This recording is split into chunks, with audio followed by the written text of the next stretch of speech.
Dr. Martin Luther King. So he asked me to get down off the car. So I got off the car, and he said, we're going to go see Dr. King. I said, how are we going to see Dr. King? This is a true story. He said, we're going to crawl. So we got on our hands and knees, and we started crawling through the crowd like this. And the only thing I can remember is penny loafers, white socks folded down, and dresses, long dresses, because that's what they wore in those days. And as we was crawling, I don't know what happened to him, but all I know is I'm here, and he would be Dr. King. And I didn't know until I became a senior in high school why I felt the way I did. When I saw Dr. King, he looked like a monster to me. He was like this.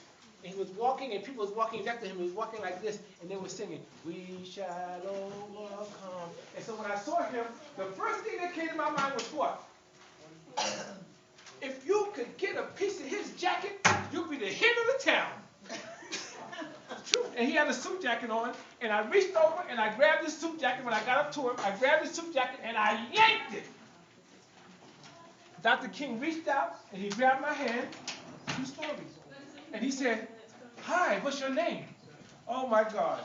And he was just like this, and the crowd was pushing him, and he was like this. And I said, "Dr. King, Dr. King, Dr. King, Dr. King." And he said, "What's your name?" And I said, "Richard Emmanuel Ashby Jr." And he said, "Well, Richard, what do you want?" What did I want? I had no idea what I wanted. I was trying to get your coat. So I said, "Dr. King, can you come to my house for dinner?" And then just then the man next to him said, "Dr. King, we gotta go, we gotta go." He said, "No, wait a minute, I'm talking to Richard." True story. I said, "Can you come out for dinner?" And he said, "What are you having for dinner?" Black child, 1964, father's a bartender, mother's a home health aide nurse. What are we having for dinner? Neck bones and rice. Those beans and So rice. I told him, we're having neck bones and rice. And he said, "Richard, that sounds delicious, but I can't go to dinner with you this time. The next time I come, we'll go to dinner." Right then and there, the lady grabbed me by the arm. She said, "You spoke to Dr. King," and she dragged me away. And the man next to him said, "Dr. King, we gotta go." And they continued marching, singing, "We shall overcome." But I always remember the monster. Why did he look like this when I saw him? Not until I was a junior or senior in high school, I was in my dorm room, and I watched the movie of Dr. King. And I'm laying on my bed, and there that monster was again. He was walking like this, and do you know why he was walking like this? Because people were next to him, holding him up. They were holding him up, and his shoulders hunched up when he walked. And it took me all those years to realize that's why he walked like that. So when I went to college, and I realized that when I went to college, I did pretty good. And for a graduation present, the president of the school asked me what did I want to do. And I said, I always loved Dr. King. One of the things I always wanted to do, I wanted to speak to somebody who was there when he got shot. So the school brought in, just for me, they brought in Julian Bond. He was right there when Dr. King got shot. And then when I met Mr. Bond, I was like, "Oh my God, Julian Bond." He said, "Listen, I'm a human just like you are." And then he took out a cigarette and he lit it. And I said, "Wow, you smoke a cigarette?" And he said, "I understand you idolize Dr. King and you even joined his fraternity, Alpha Phi Alpha." I said, "Yes." He said, "Well, Dr. King was a man just like I'm a man, just like you're a man." He said, "Don't idolize anybody." He said, "Love his principles, love the way his tenacity, how he went after his dreams, love the way he loved human beings, but don't idolize him." He said, "If you really love Dr. King, you'll model your life after Dr. King. If you really love Dr. King, you'll carry his principles." And that's why we're here today, to carry his principles. The young people today, you made hats and you made things for people in the Senior Citizen Center for the sick and the shut-in. And that's how you model Dr. King's life. How you model Dr. King's life and his principles, you pull up your pants. How you model Dr. King's life and his principles, you don't talk disrespectful to one another. You don't use the N-word when you're talking about another person. You don't use the bad language when you're talking about a young lady. You see what I'm saying? When you see somebody that's different than you, we live in a diverse community. We have blacks, African Americans, we have people from Africa, we have people from all over the country, right here in Yaden. So when you see somebody that's not like you find out what they're about, right?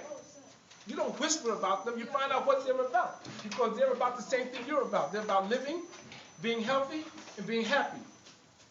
Okay? So that's how you model Dr. King's life. You model Dr. King's life with, volunteer. Help somebody. You come to the library, you see a child struggling with homework, help them with the homework. Volunteer.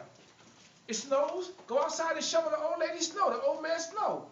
You see a neighbor coming home from work or from the store and they got a lot of groceries, volunteer. Help them carry the groceries in the house. And when they say, let me give you $1, say, no, I didn't do it for money. I did it because I love you. That's how you model Dr. King's life. You do things out of love. You do things out of commitment. You do things out of camaraderie and loyalty to your community. Dr. King was all about community. So when you come to the library and you see the other children making a lot of noise, we weren't always allowed to sit in the library with blacks and whites together. We weren't always allowed to go to the same bathroom. We weren't always allowed to sit in the same movie theaters. See that water fountain over there? This was 1854. That water fountain would be rusty and dirty. That would be your water fountain. And over there would be another water fountain, shiny and clean. You know who water fountain that would be? The Caucasian water fountain. Okay? You couldn't ride to the back of the bus. That's what we do today. We run to the back of the bus. Right? So you have freedoms that you don't even know why you have those freedoms. You think you were allowed to go to school and have nice books before? Oh no. You have to be separate but equal. You can't have two things but equal. So my message to the young people, to everybody in here today is, if you really love Dr. King, if you knew anything about Dr. King, if you know anything about camaraderie, community, family, you think every day would be a day of service. Not just one day on the third Monday in January, but every day would be a day of service. Every day you would wake up and say, how can I help somebody? How can I be even a little nicer to somebody? How can I help my community? That's my spiel. I'm just saying, let's just not wait for the third Monday of January to do something for somebody. Let's just not wait for the third Monday of January to realize that, oh, he's from Ethiopia. Let me find out what he's about. Find out what these people are about, and you find that you have enriched your life. Does anybody else want to speak about anything regarding Dr. King or experiences they had during the civil rights times or anything like that? Okay. Well, at this time, I'll mention one thing. Not that I know anything about that time period. Just most recently, as far as social media is concerned and as far as younger people are concerned, unfortunately, one of the up-and-coming rappers decided to put a party together, and in order to advertise that party, they used Martin Luther King as an advertisement tool because they knew that would get people to come to this party. Problem was, he put it in a negative portrayal by using Dr. King's image and putting gold chains around his neck, as well as pulling his pants down, as if to say Dr. Martin Luther King is now a hip hopper.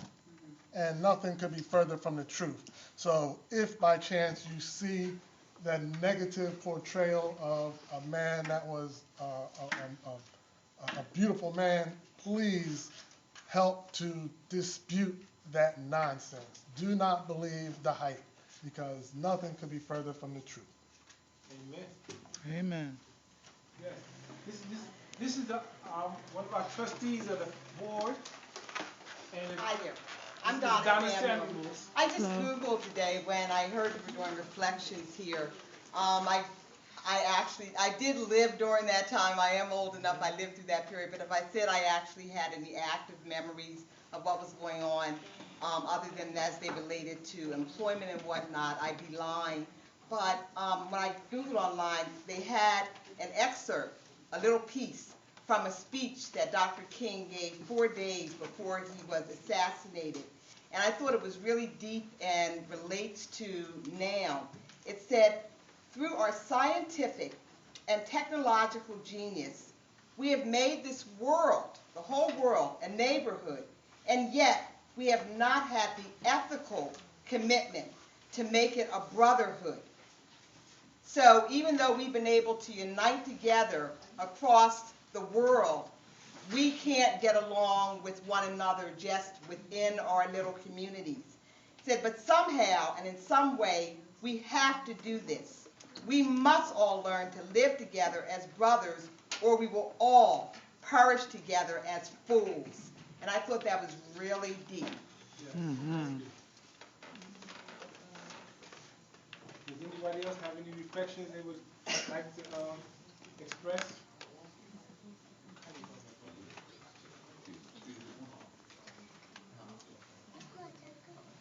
Okay, yes. Go sign in. Oh, no, this is something. You say you need a computer? Oh, okay. I'm sorry.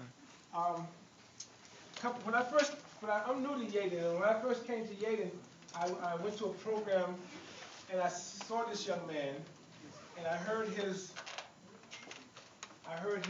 and I want to be hip with young people, okay? Tell me if I'm jiggy or not. That's a good word? That's close enough. It's 2008. I heard this young man spitting his lyrics. That cool? Cool enough. That's cool enough. I heard. Well, I gotta get closer on some spitting now. I heard this young man doing some poetry, and to me, he was a lyrical genius. Because what he was saying was so true, and you thought about it, and you could even go along with what he was saying. If you have any rhyme in you, you could almost see what he was saying, but what he was saying was so profound. So I invited him to come to the library and share some of his poetry and some of his lyrics with the people here at the library.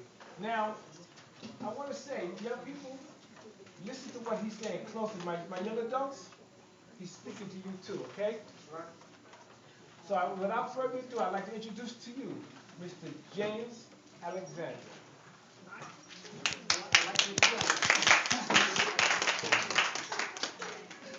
All right, well, just for starters, Martin Luther King to me was truly an inspiration. Because of people like himself, I really realized how important it is to find purpose, to give back to society on a larger scale. I've worked in the criminal justice system for over 12 years. 5 years in probation and parole, 6 years in corrections. So I've dealt with a lot of youth. I've worked almost 4 years in the mental health field. That speaks for itself. As a result of me wanting to give back to society on a larger scale, I designed and created a website called InspiringMind7.com, and it was designed just for the sole purpose of giving back to society, to motivate, uplift, and inspire those who need inspiration through video, poetry performances, seminars on finding a gift and purpose, as well as workshops on becoming a self-published author. Which brings me to this. I have 2 books that I self-published, which Mr. Ashby was able to witness some of the poetry. One is entitled Words Could Talk, What Might They Say, which is poems to whom it may concern. And the second book is called Hate, which is an acronym for Honest and Truthful Experiences. Collection of poetry that was written just to inspire and motivate and uplift those in need of inspiration. Before I jump into 2 pieces I want to do, I'm on Facebook. So those that are on Facebook, if you want to connect with me there, it's Facebook.com/James Alexander, the number 7. I've been actually posting some of the quotes or some of the inspirational statements that Martin Luther King actually have made. I just want to share them with you quickly. One of them was this. One quote he said was, "I have decided to stick with love. Hate is too great of a burden to bear."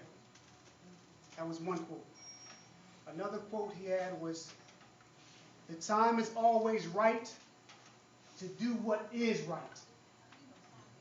And this last one, which will be a nice segue into my first piece. This last one here says, "Life's most persistent and urgent question is, what are you doing for others?" Giving back to society, whatever that may be. This leads me to my first piece, which is actually from Hate, Honest and Truthful Experiences, and it's called I Am. And it just speaks to just knowing who you are. Because once you know who you are, then you can truly give back to society. Who am I? Who am I becoming? Am I happy with who I am? I am. For I am a lyrical assassin, a poetical juggernaut with a skill set untouchable, immune to the verbal toxins with a low tolerance for bull. See, while some of these gifted writers aspire to be Little Weezy, Kanye, and Jay-Z, I look to be compared to nothing short of the best. So I aspire to be a Dr. Cornel West, a true motivational speaker who plants intellectual seeds, talks about self-awareness, self-identity, and spirituality, not the monetary nor the individual popularity. See, I plan to leave a legacy. I am inquisitive, and to this day I still wonder about this no-snitch policy and all the cowards who choose to harbor such negativity. See, what confuses me is that these hypocritical parasites are the first ones to become that modern-day master of the ceremony, openly sharing with the world all their illegal activities, or be the first ones to scream police brutality, then utilize the system to the F-that degree with the determination to remove from the overseer's land all the bad seeds, but then take a silent approach when dealing with the true menace running rampant within their own communities. Brothers and sisters, please, be a part of the remedy, removing the cancer plaguing our society. I am spiritually connected, and knowing that as he moves through me, blessed is my presence in delivery, used to inspire and motivate the modern day zombies. You know, the folk who are living without a purpose or a cause, only living just because, afraid to analyze and dissect their own reflection, attempting to change from an outward to inward direction, walking through life second-guessing who they are. But I know who I am, a godson, wise enough to know not to move through the back blocks to get to my point of destination. I'll take the highway in life, needless to say. I am that hero unsung, moving strategically with a deep-rooted passion to hear my father say, well done. I am. Very nice. This next piece is entitled Agents of Change. Agents of Change. For anyone and everyone here, we all have powers. We all have gifts. We all have talents. And it's just a matter of you finding out what that gift or that talent is. And once you find out what that is, use that talent to touch lives, save souls. Okay? Once again, it's titled Agents of Change. Look up in the sky. It's a bird. It's a plane. Nah. It's the Agents of Change, a secret organization that's bound by a higher power to promote positive and productive change, taking aim upon those who remain stagnant in their spiritual growth. We work with a global team of ex-men, ex-cons, ex-drug addicts, ex-prostitutes, ex-alcoholics. Never imposing our will, we simply plant influential seeds. Always in stealth mode, moving undetected, taking the form of well-respected poets, teachers, preachers, government officials, utilizing open forums, normal conversations, and open mic events to masterfully create an environment conducive to our cause. And our energy source comes in many forms: prayer, positive dialogue, inspirational text, godly fellowship during our Sunday morning service. And we're quick to intellectually spray upon anyone attempting to reveal our true identity as we act as a catalyst to overhaul any and all corrupted industries. We hold the title of shepherds, watching and surrounding the focused children of God, monitoring what comes on their television sets and downloaded to their iPods, preparing them to assist the people, mainly the unruly, feeble-minded, and the weak, and to grasp a concept of a movement oblique, indirect, as from an angle we redirect those clearly on the road to perdition, seeing life through a blurred and unfocused vision. Mentally imprisoned, we've removed them from Lucifer's stronghold through peace, love, and wisdom, revealing the clear-cut mission: save lives, touch souls, and resurrect the spiritually deceased. We are the agents of change. That's right.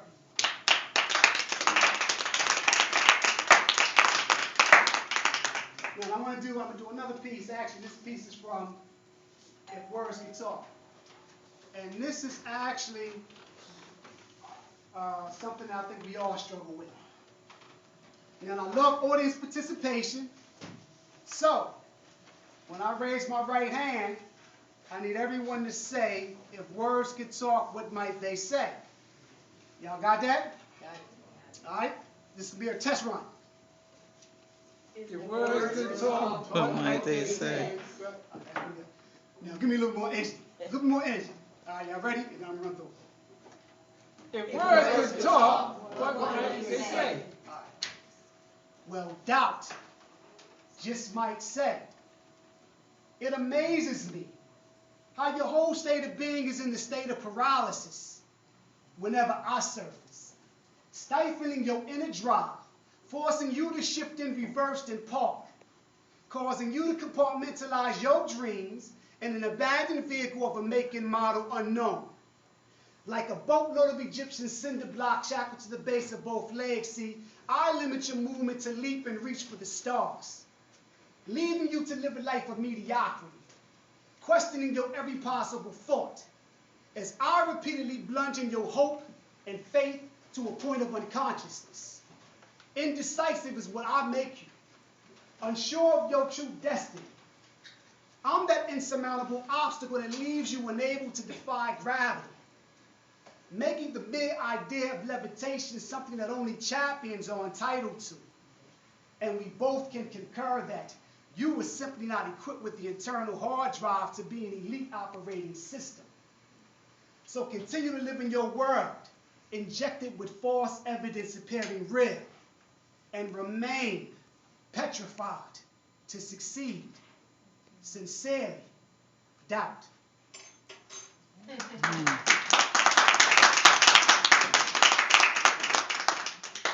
we'll do one more piece. This piece is actually entitled "The Truth Speaks for Itself." Hopefully you enjoy it.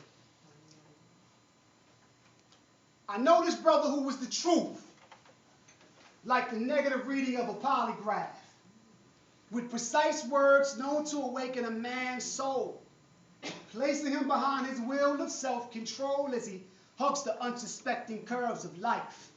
The truth, a dude that walked with a certain air of peace and confidence.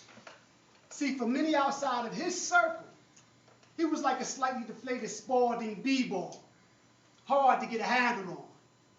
He made the most secure female that much more insecure because in their eyes he was too good to be true. So was truly one of the few good men. His departing words were, the truth, you can't handle the truth. The truth, hands down, world renowned. Even in the court of law, his presence was felt as these familiar words resonate. You solemnly swear to tell the whole truth and nothing but the truth. So help me God. I mean, even in a room full of trigger-happy rumors, he'd be the last man standing. He was someone I clearly admired, and one day out of curiosity had to ask, yo, True, how did you become the truth? And his response was, family, I'm no different from you, him, or her. See, I'm a sinner saved by grace. Used to run with a pack of wolves, broke bread with the right-hand man of the pretender. Lived a life of lies with a destination hell-bound without a GPS. Until I walked into my life, the truth. Allowing me to opening the doors to mastering the proper connection, which is the top to the bottom, the heavens to the earth, the king to his citizens, through the link of the Holy Spirit. And what now stands before you, through me, is the manifestation of The truth. Thanks.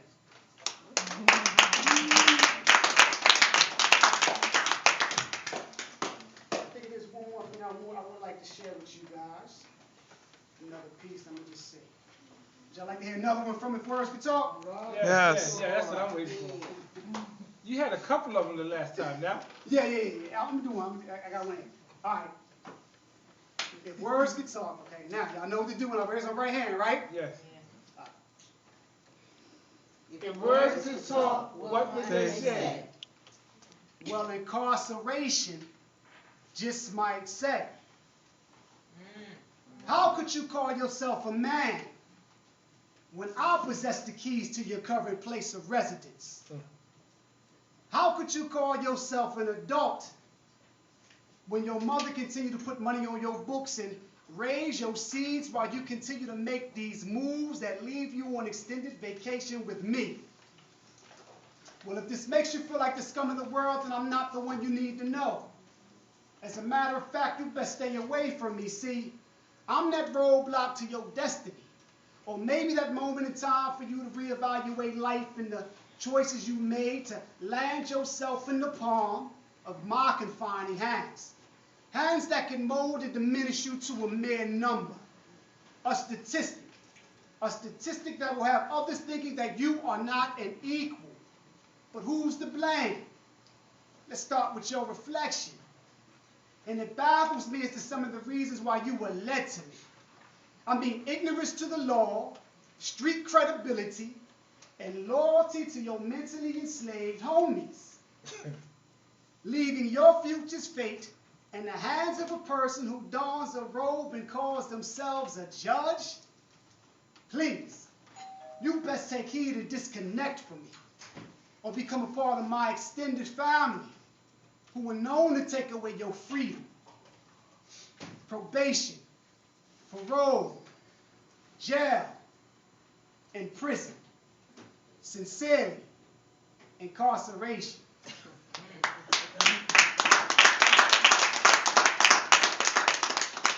All right, I'm gonna give y'all I'll call this a bonus piece. Okay. It's not even in the books. This is just something I want to do, something I want to share. I may take some of your older folks back to the bar with this one. Let's go. This piece is actually called Straight No Chaser. Okay. Straight No Chaser. And in between the lines, feel free to join in because I'll repeat Straight No Chaser throughout the piece. All right? I'm serving this presentation straight. No shade. No chaser. Now, if this piece is over your head, you may need to stand and listen from a higher altitude. Because the plane I'm speaking from is stratospheric. Chin up, third eye properly aligned to my source of knowledge. Staying connected and checking my Gmail regularly. Never mistaking it as spam, because when he inboxes me, it always comes with a love attachment. I'm serving this presentation straight. No chaser. Now, with the church losing its relevancy because believers are losing their fervency, it's only fitting for me to humbly use this powerful tongue spiritually. And after years of vigorous verbal calisthenics and an unwavering commitment to our Father, to be that ambassador of the earth, I'm speaking out in hopes to breathe new life in order to combat death. Now, as some of our omens take us to the first part of 623, we find that the wages of sin is death. Now the question is, how many of us in attendance and abroad have cashed out? Merely living corpses, giving off a stench you yourself could hardly bear, decompensating by the nanosecond. Now if this makes you feel uneasy, then maybe I'm in your area code. So please accept my local call and just know that my task is to simply patch you through to the operator. I'm serving this presentation straight. With no chaser. Now, if you've taken this dial tone approach, why would you expect your prayers to be answered when everything about you lacks intimacy? Meaning his response to you is that you will not intimacy. Not even seeing the idolatry in you, because the idolatry in you is the I in you, because I want this, that, and the third with no second thought as to what he wants for you. I'm serving this presentation straight, with no chaser. speaking to all my saints who move with this Holy Ghost spirit on Sunday, but move with the passive and cowardly type spirit, much in line with Casper, Monday through Saturday. Do we not know that the real work of the sanctuary takes place in the trenches of this malign world? Or should we be surprised when these are the same individuals who offend our Father, thinking that connecting with him 52 Sundays out of a year is sufficient? Amen. I'm serving this presentation straight, With no chaser. acknowledging the fact that I was born to cry out. Evident at birth, where I was rear-ended by the right hand of a stranger, I cried out. And I stand before you at this very moment, and I cry out. To all my saints, not to lose your fervor, but to take a much-needed stand, understanding that God is not rewarding good, he's rewarding well done. I'm serving this presentation straight, With no chaser. and just know that this presentation I'm serving has been in existence from Genesis to Revelations, and it's simply called godliness, with one ingredient, and that's truth. And I'll continue to serve it until you pass out in heavenly bliss. Thank you. Thank you, Mr. Alexander. That was absolutely wonderful.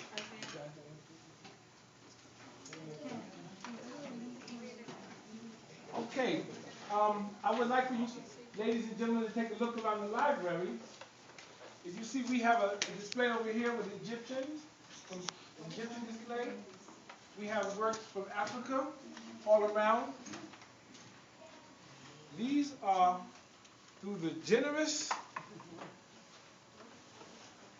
heart of Mrs. Linda. I can't say it that way.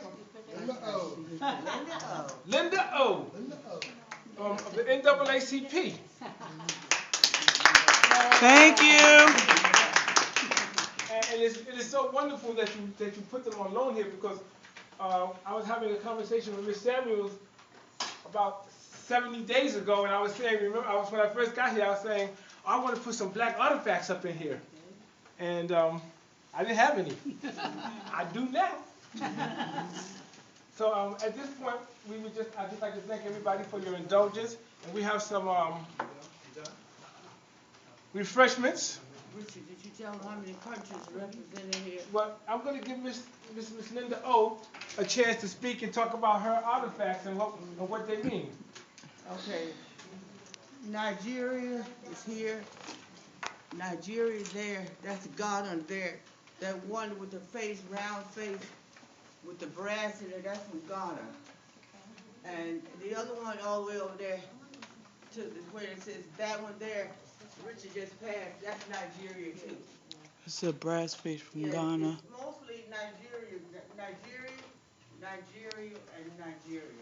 Ghana, Nigeria again. And that one over there, all the way over there, you see the difference in the craftsmanship? That's from Kenya. This is from Kenya. That's very inferior to the Nigerian mask. Even though it's a mask, it's carved the way it's carved. You can tell the difference in the different artwork. That's from, It's like they have less tools. huh? It's like they have less tools or something. Like they have more tools and more metal. Yes. Yeah. All that's into that mask. That's from, let's put it this way. That might not be the case. It might be the case, but I didn't buy a nice one. I did get one from Kenya that was really dressed up, with more depth to it. See, it depends on where you buy it, or who you buy it from, and how much money you're willing to spend on it. But I do know that one there, Nigeria, Ghana and Nigeria has the best, to me, carving and artwork. Those over there are Egyptian. Look at the difference in Egypt, that brass and gold and brass and silver mixed in together from Egypt. Those plates are, I don't know how they do that work. I think they have something they do metal on, because that's mostly metal over there. Right, Richard? You're in the metal. She's over here now. Yeah. That's also metal, metal. she's metal. Yeah. That over here is just something we put it in.